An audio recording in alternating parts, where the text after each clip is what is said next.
ಎಲ್ಲರಿಗೂ ನಮಸ್ಕಾರ. ನಾನು ನಿಮ್ಮ ಮುತ್ತು. ಈ ಒಂದು ವಿಡಿಯೋದಲ್ಲಿ 9ನೇ ತರಗತಿ ಅಧ್ಯಾಯ 1 ಸಂಖ್ಯಾ ಪದ್ಧತಿ ಈ ಒಂದು ಪಾಠದಲ್ಲಿ ಇರ್ತಕ್ಕಂಥ ಅಭ್ಯಾಸ 1.3 ಎಲ್ಲ 1ರಿಂದ 3ರವರೆಗಿನ ಎಲ್ಲ ಪ್ರಶ್ನೋತ್ತರಗಳನ್ನು ನೋಡ್ತಾ ತಿಳಿತಾ ಹೋಗೋಣ ಬನ್ನಿ. ಹಾಗಾದರೆ 1.1 1.2 ಅಭ್ಯಾಸದ ಪ್ರಶ್ನೋತ್ತರಗಳು ಬೇಕಾ? ಹಾಗಾದರೆ ನಾನು ಎಂಡ್ ಸ್ಕ್ರೀನ್ನಲ್ಲಿ ಹಾಕಿರ್ತೇನೆ, ಅಲ್ಲಿ ಹೋಗಿ ನೋಡಬಹುದು. ಇಲ್ಲ ನನ್ನ ಚಾನಲನ್ನು ಓಪನ್ ಮಾಡಿ ಅಲ್ಲಿ ಕೂಡ ನೀವು ನೋಡಿ. ಅಥವಾ ಅದೇ ರೀತಿ ಈ ಒಂದು ಮಾಹಿತಿ ಇಷ್ಟವಾಯಿತಾ? ಇಷ್ಟವಾದರೆ ಒಂದು ಲೈಕ್ ಅನೇಕ ವಿಡಿಯೋಗಳಿಗೆ ಪ್ರೋತ್ಸಾಹ ತುಂಬ ಸಿಗುತ್ತೆ. ಇನ್ನೊಬ್ಬರಿಗೆ ಶೇರ್ ಮಾಡಿ. ಇಂಥ ಅನೇಕ ವಿಡಿಯೋಗಳಿಗಾಗಿ ಚಾನಲ್ ಸಬ್ಸ್ಕ್ರೈಬ್ ಆಗಿ. ಹಾಗಾದರೆ ಈ ಒಂದು ವಿಡಿಯೋನ ಇಲ್ಲಿಗೆ ಸ್ಟಾರ್ಟ್ ಮಾಡೋಣ. ಹಾಗಾದರೆ ಮೊದಲನೇ ಒಂದು ಕ್ವಶನ್ ಏನಿದೆ ಅಂತಂದರೆ, ಈ ಕೆಳಗಿನವುಗಳನ್ನು ದಶಮಾಂಶ ರೂಪದಲ್ಲಿ ಬರೆಯಿರಿ ಮತ್ತು ಪ್ರತಿಯೊಂದು ಯಾವ ರೀತಿಯ ದಶಮಾಂಶ ವಿಸ್ತರಣೆಯನ್ನು ಹೊಂದಿದೆ ಎಂಬುದನ್ನು ತಿಳಿಸಿ. ಮೊದಲನೇದು ಯಾವುದಪ್ಪ ಅಂದ್ರೆ 36/100. ಎಷ್ಟು? 36/100 ಅಂದರೆ 100ನೇ 36. ಹಾಗಾದರೆ ಉತ್ತರ ನೋಡೋಣ ಈಗ. ಹಾಗಾದರೆ ಇಲ್ಲಿ ನೋಡಿ, ಇಲ್ಲಿ 36/100 0.36 ಅಂದರೆ 0.36. ಇದನ್ನು ಭಾಗಿಸಿದಾಗ ಬರುವ ಉತ್ತರ 0.36. ಅಂದರೆ ಇಲ್ಲಿ 36 ಅಂತ ಇದೆ, ಇಲ್ಲಿ ಎರಡು ಸ್ಥಾನ ಅಂದರೆ 2 ಸ್ಥಾನ ಬಿಟ್ಟು ಒಂದು ಬಿಂದು ಇಡಬೇಕು. ಅಂದರೆ 0.36. ಇದು ಏನಂತ ವಿಸ್ತರಣೆ ಬರೀಬೇಕಲ್ವ. ಹಾಗಾದರೆ ವಿಸ್ತರಣೆ ಏನಪ್ಪ ಅಂದರೆ ಅಂತ್ಯಗೊಳ್ಳುವ ದಶಮಾಂಶ ವಿಸ್ತರಣೆ ಆಗಿರುವಂಥದ್ದು. ಇದು ಎರಡನೇದ್ದು ಏನಪ್ಪ ಅಂತಂದ್ರೆ, ಇಲ್ಲಿ ಎರಡನೇದ್ದು 1/11 ಅಂದರೆ 11ನೇ 1. ಇಲ್ಲಿ ಎರಡನೇದ್ದು ಇಲ್ಲಿ ಉತ್ತರ ನೋಡಿ 11/1 ಅಂತ ಇಷ್ಟೇ ಹಚ್ಕೋಬೇಕು. ಇಲ್ಲಿ ಹಚ್ಕೊಂಡ ತಕ್ಷಣ 11 ಇದು 11ಕ್ಕಿಂತ ಚಿಕ್ಕ ಸಂಖ್ಯೆ. ಆದ ಕಾರಣ ಏನು ಮಾಡಬೇಕಪ್ಪ ಅಂತಂದ್ರೆ ಒಂದು 0 ತೊಗೋಬೇಕಂದ್ರೆ ಇಲ್ಲೊಂದು 0 ಕೊಟ್ಟು ಇಲ್ಲೊಂದು ಬಿಂದು ಕೊಡೋಣ. ಅಂದರೆ ಇನ್ನೊಂದು 0 ತೊಗೊಳೋಣ. ಹಾಗಾದರೆ 10 ಕೂಡ 11ಕ್ಕಿಂತ ಸಣ್ಣದು, ಅದಕ್ಕೋಸ್ಕರ ಇನ್ನೊಂದು 0 ತೊಗೊಂಡಿದ್ದೀನಿ. 100 ಆಗಿದೆ. 100 ಅಂದರೆ 11 9 99. ಆಮೇಲೆ 1 ಉಳಿತು. 1 ಉಳಿದ ತಕ್ಷಣ ಮತ್ತೆ 0ನ ಇಟ್ಕೊಂಡೆ, ಯಾಕಂದರೆ 11 ಈ ರೀತಿ ಆಯಿತು. ಈ ರೀತಿ ಆದ ತಕ್ಷಣ 100. ಅದಾದಮೇಲೆ 11 9 99. ಇದು ಹಾಗೆ ಮಾಡ್ತಾ ಹೋದಲ್ಲಿ ಬರೀ 09 ಅಂತ ಬರದೇ. ಆದ ಕಾರಣ ನೀವು ಏನು ಮಾಡ್ಬೇಕಂದ್ರೆ, ಇದು ಇಲ್ಲಿದೆಯಲ್ಲ, ಇಲ್ಲೊಂದು ಲೈನ್ ಎಳೆದ್ಬಿಡಿ. ಇಲ್ಲೊಂದು ಈ ರೀತಿಯಾಗಿ ಲೈನ್ ಎಳೆದ್ಬಿಟ್ರೆ ಇಲ್ಲಿ ನೋಡಿ 11/1 = 0.0909. ಹಾಗೆ ಹಿಂಗೆ ಹೋಗುತ್ತೆ, ಅದು ಹಾಗೆ ಮುಂದೆ ಬೆಳೆಯುತ್ತೆ ಅದು. ಅದೇ ಥರ ಇಲ್ಲಿ ವಿಸ್ತರಣೆ ಹೇಳಬೇಕಾದ್ರೆ, ಹಾಗಾದರೆ ಇದು ಅಂತ್ಯಗೊಳ್ಳದ ದಶಮಾಂಶ ವಿಸ್ತರಣೆ, ಇದು ಯಾವತ್ತಿಗೂ ಅಂತ್ಯವಾಗೋದಿಲ್ಲ ಅನ್ನುವಂಥ ಒಂದು ದಶಮಾಂಶ ವಿಸ್ತರಣೆ. ನೀವು ಬುಕ್ಕಲ್ಲಿ ನೋಡ್ಬೋದು 3ನೇ ಪ್ರಶ್ನೆ ಏನಿದೆ ಅಂತಂದು.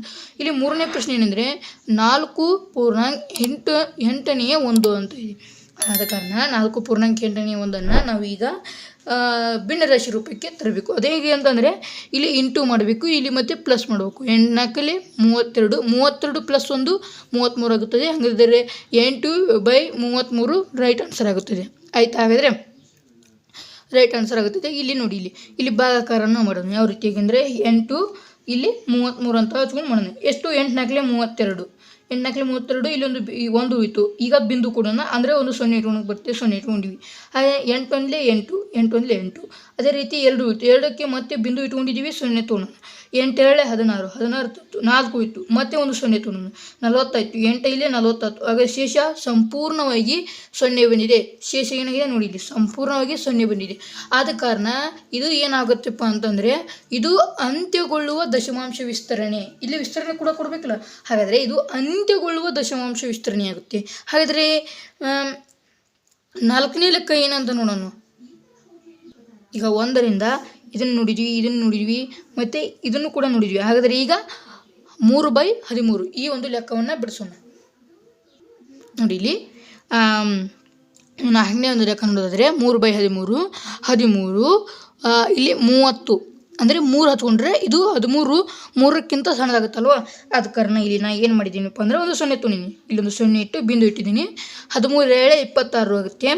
ಮತ್ತು 30ರಲ್ಲಿ 26 ಹೋದರೆ 4 ಇದ್ದಿತ್ತೆ. ಮತ್ತು ಬಿಂದು ಕೊಟ್ಟಿದ್ದೀನಿ, ಮತ್ತೆ ಒಂದು 0 ತೊಗೊತೀನಿ. 40ರಲ್ಲಿ 13 3ರಲ್ಲಿ 39 ಆಗುತ್ತದೆ. 40ರಲ್ಲಿ 39 ಹೋದರೆ 1 ಇದ್ದಿದ್ದು. ಮತ್ತೆ ಹಾಗೆ 0 ತೆಗೆದುಕೊಂಡಿದ್ದೀನಿ. 0 ಇಟ್ಟಿದ್ದೀನಿ. ಇಲ್ಲಿ 100 ಆಗುತ್ತೆ. 13 7 91 ಆಗುತ್ತೆ. ಅದೇ ರೀತಿ ಇಲ್ಲಿ 13 78 ಆಗುತ್ತೆ. ಇಲ್ಲಿ 13 9 117 ಆಗುತ್ತೆ. ಉಳಿದ ಶೇಷ ಎಷ್ಟು? ಇಲ್ಲಿ 3 ಬರುತ್ತೆ. ಮತ್ತು ಈ ರೀತಿ ಇದನ್ನು ಈ ರೀತಿಯಾಗಿ ಲೆಕ್ಕ ಮುಂದುವರಿಸಿದರೆ ಇವೇ ಪುನರಾವರ್ತನೆ ಆಗ್ತವೆ. ಆಯಿತಾ? ಇದೇ ಪುನರಾವರ್ತನೆ ಆಗ್ತವೆ. ಆದ ಕಾರಣ ಇದು ಏನಪ್ಪ ಅಂದ್ರೆ ಇದು ಅಂತ್ಯಗೊಳ್ಳದ ದಶಮಾಂಶ ವಿಸ್ತರಣೆ. ಇದೇನಪ್ಪ ಅಂತಂದ್ರೆ ಅಂತ್ಯಗೊಳ್ಳದ ದಶಮಾಂಶ ವಿಸ್ತರಣೆ. ಆಯಿತಾ ವಿದ್ಯಾರ್ಥಿಗಳೇ? ನೆಕ್ಸ್ಟ್ ಒಂದು 5ನೇ ಲೆಕ್ಕವನ್ನು ನೋಡೋಣ. ಈಗ 4ನೇ ಲೆಕ್ಕ ನೋಡಿದಾಯ್ತು. ಈಗ 5ನೇ ಲೆಕ್ಕ 2/11. ಇಲ್ಲಿ 2/11. ಆದರೆ ಉತ್ತರ ನೋಡೋಣ. ಈಗ ಇಲ್ಲಿ ನೋಡಿ 5ನೇ ಲೆಕ್ಕ ಇಲ್ಲಿ 11/2 ಅಂತ ಇದೆ. ನಾನು ಇಲ್ಲಿ ಬರೀ 11 /2 ಅಂತ ಹಾಕ್ಕೊಂಡಿದ್ದೀನಿ. ಇಲ್ಲಿ ಉತ್ತರ ಯಾವ ರೀತಿಯಾಗಿ ಬರ್ತದೆ ಅಂತ ನೋಡೋದಾದರೆ ಇಲ್ಲಿ 0ವನ್ನು ಇಟ್ಕೊಂಡಿದ್ದೀನಿ. ಯಾಕೆಂದರೆ ಒಂದು 11 2 ಚಿಕ್ಕದಾಗುತ್ತೆ, 11ರಲ್ಲಿ ಭಾಗ ಹೋಗೋದಿಲ್ಲ. ಆದ ಕಾರಣ ಇಲ್ಲಿ 0 ಇಟ್ಕೊಂಡು ಇದು ಬಿದ್ದು ತೊಗೊಂಡಿದ್ದೀನಿ. 11 ಒಂದಲೇ 11 ಆಗುತ್ತೆ. ಮತ್ತು ಇದು 9 ಆಗುತ್ತೆ. 9 ಆದ ತಕ್ಷಣ ಇಲ್ಲಿ ಮತ್ತೆ ಬಿಂದು ಇದೆ. ಆದ ಕಾರಣ ಒಂದು 0 ಇಸ್ಕೊಂಡಿದ್ದೀನಿ, 0 ತೊಗೊಂಡಿದ್ದೀನಿ. 11 8 88 ಆಗುತ್ತೆ. ಇನ್ನೆರಡು ಉಳಿದೈತಿ.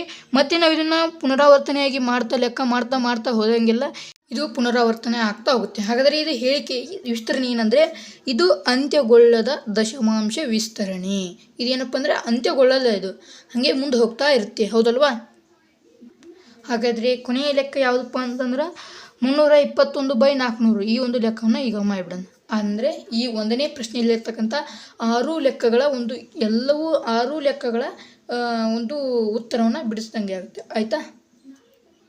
ಇಲ್ಲಿ ನೋಡಿ, ಇಲ್ಲಿ 329/400 ಇಲ್ಲಿ ಹಾಕೊಂಡಿದ್ದೀನಿ. 400 /329 ಅಂತ ಹಾಕೊಂಡಿದ್ದೀನಿ. 400 ಒಳಗೆ 329 ಹೋಗಲ್ಲ, ಯಾಕಂದರೆ ಇದು ಚಿಕ್ಕ ಸಂಖ್ಯೆ ಆಗಿದ್ದ ಕಾರಣ ಇಲ್ಲೊಂದು 0ನ ಕೊಟ್ಕೊಂಡಿದ್ದೀನಿ. ಇಲ್ಲಿ 0 ಮಾತ್ರ ಕೊಟ್ಟು ಇಲ್ಲಿ ಒಂದು ಬಿಂದು ಕೊಟ್ಟಿದ್ದೀನಿ.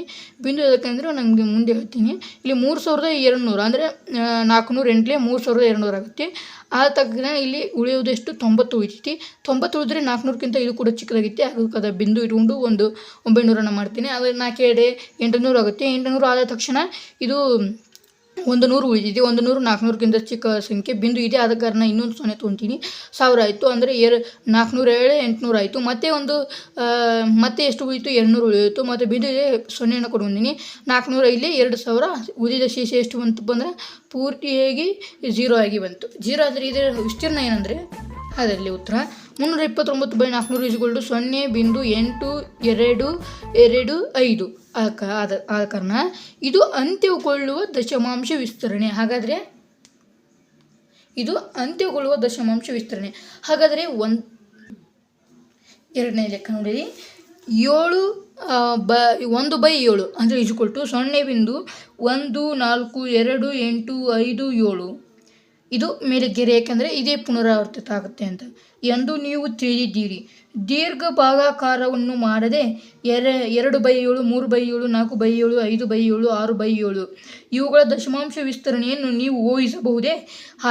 ಹಾಗಿದ್ದರೆ ಹೇಗೆ?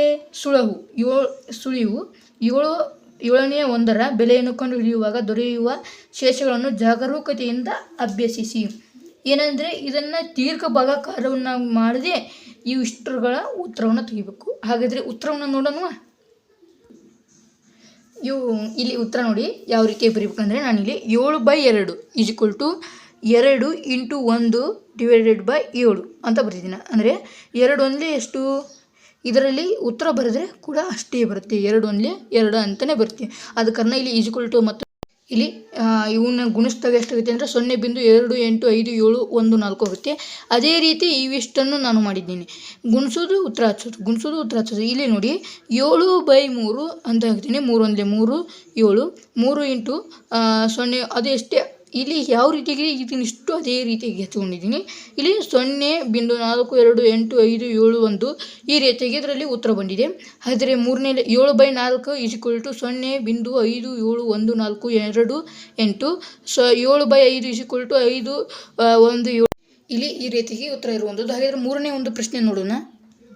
ನೋಡಿ, ಇಲ್ಲಿ ಈ ಕೆಳಗಿನವುಗಳಲ್ಲಿ P/Q ರೂಪದಲ್ಲಿನ PQ ಸಮವಲ್ಲದ ZQ ನಾಟ್ = 0 ವ್ಯಕ್ತಪಡಿಸಿ ಅಂತ ಇದೆ. 1ರಿಂದ 3 ಪ್ರಶ್ನೆಗಳನ್ನು ಈಗ ಉತ್ತರವನ್ನು ತಿಳಿತಾ ಹೋಗೋಣ ಬನ್ನಿ. ಇಲ್ಲಿ ನೋಡಿ, ಎಕ್ಸ್ ಇಸ್ ಈಕ್ವಲ್ ಟು 0.6 ಆಗಿರಲಿ, ಇದು ಹೇಳಿಕೆ ಒಂದು. ಇದರ ಅರ್ಥ 10x is equal to 0.6 into 10 ಅಂದರೆ ಇದರಿಂದ ಒಂದು ಭಾಗ ಮುಂದೆ ಬರಬೇಕು ಅಂದರೆ 6.6666 ಇದೇ ರೀತಿ. ಇದು ಹೇಳಿಕೆ 2. ಹೇಳಿಕೆ 2ರಿಂದ ಹೇಳಿಕೆ 1 ಕಳೆದಾಗ ಅಂದರೆ 10x minus x is equal to 6.666 minus 0.6 ಅಂದರೆ 10x ಒಳಗೆ ಮೈನಸ್ ಎಕ್ಸ್ ಕಳೆದ್ರೆ ಎಷ್ಟು 9x. ಅದು ಹೇಗೆ ಅಂದರೆ ಎಕ್ಸ್ ಅಂತಲೇ ಯಾವಾಗಲೂ ಒಂದು ಎಕ್ಸ್ ಇದ್ದೇ ಇರುತ್ತೆ. 10xಲ್ಲಿ ಒಂದು ಎಕ್ಸ್ ಕಳೆದ್ರೆ 9x ಆಗುತ್ತದೆ. 6 ಈ 9 ಇಂಟು ಅಲ್ಲಿದೆ, ಇದನ್ನು ಈ ಕಡೆ ತಂದರೆ ಡಿವೈಡೆಡ್ ಬೈ ಆಗುತ್ತೆ. X is equal to 6 divided by 9 ಅಂದರೆ 3 3 9 3 7 6. ಅದರ x is equal to 2 divided by 3. ಇದೇ ರೀತಿ ಈಗ ಮೊದಲನೇ ಲೆಕ್ಕದ ಒಂದು ಆನ್ಸರ್ ಆಗಿದೆ. ಇಲ್ಲಿ ಎರಡನೇ ಲೆಕ್ಕ 0.47.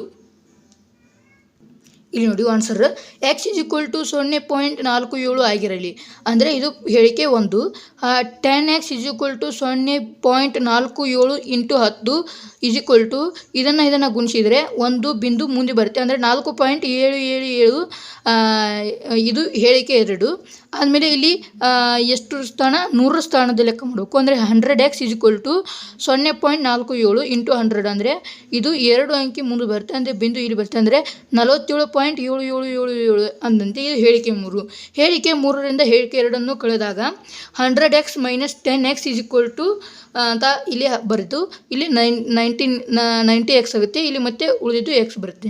ಅದು ಯಾವ ರೀತಿ ಅಂದರೆ 47.777 ಮೈನಸ್ 4.77 ಮಾಡಿದಾಗ ಆನ್ಸರ್ 43 ಬರುತ್ತೆ. ಬೇಕಾದ್ರೆ ನೀವು ಲೆಕ್ಕ ಮಾಡಿ ನೋಡ್ಬೋದು. ಆಮೇಲೆ ಅದರ ತಕ್ಷಣ 90ನ್ನು ಇದು ಇಂಟು ಇದ್ದಿದ್ದು ಡಿವೈಡೆಡ್ ಮಾಡಿದರೆ 43 ಬೈ 90 ಆಗುತ್ತೆ. ಇದನ್ನು ಯಾವುದೇ ಕಡಿತವನ್ನು ಹೊಡಕ್ಕೆ ಬರಲ್ಲ. ಆದ ಕಾರಣ ಇದರ answer x is equal to 43 by 90. ಇಲ್ಲಿ ಮೂರನೇ ಲೆಕ್ಕ ಬುಕ್ಕಲ್ಲಿದೆ 0.001. ಈಗ ಉತ್ತರ ನೋಡೋಣ. ಎಕ್ಸ್ ಇಸ್ ಈಕ್ವಲ್ ಟು 0.001 ಆಗಿರಲಿ, ಇದು ಹೇಳಿಕೆ 1. ಇನ್ನು 1000 ಸ್ಥಾನಕ್ಕೆ ಮಾಡ್ಕೊಂಡು ನೋಡೋಣ ಅಂದರೆ ಇಲ್ಲಿ ಎ ಸ್ಥಾನಕ್ಕೆ ನೋಡ್ಕೊಂಡು ಬಿಡೋಣ. 1000x is equal to 0.001 into 1000 ಅಂದರೆ ಇದರ ಆನ್ಸರ್ 1.001 ಆಗುತ್ತೆ. ಹಾಗೆ ಮುಂದೆ ಬರ್ತಾ ಇರುತ್ತೆ ಅದರಂತೆ 0.01 ಇದರಂತೆ ಮುಂದೆ ಬರ್ತಾ ಇರುತ್ತೆ. ಅದಕ್ಕೆ ಹೇಳಿಕೆ 2. ಹೇಳಿಕೆ 2 ಇದು ಇಲ್ಲಿವರೆಗೂ ಇದು 1000x ಇಸ್ ಈಕ್ವಲ್ ಟು ಇಷ್ಟು ಆನ್ಸರ್ ಬರುತ್ತೆ. ಹೇಳಿಕೆ 2ರಿಂದ ಹೇಳಿಕೆ 1 ಕಳೆದಾಗ ಅಂದರೆ 1000x ಮೈನಸ್ ಎಕ್ಸ್ ಅಂದರೆ ಮತ್ತು ಇಲ್ಲಿ ಇಸ್ ಈಕ್ವಲ್ ಟು 1.001 ಮೈನಸ್ 0.001 ಕಳೆದಾಗ ಇಲ್ಲಿ 1000xಲ್ಲಿ 1x ಕಳೆದ್ರೆ 999x ಆನ್ಸರ್ ಬರುತ್ತೆ. ಇಲ್ಲಿ ಇಷ್ಟನ್ನು ಕಳೆದಾಗ ಬರೀ ಉತ್ತರ ಎಷ್ಟು ಬರುತ್ತೆ ಅಂದರೆ 2 ನಿಮಿಷ.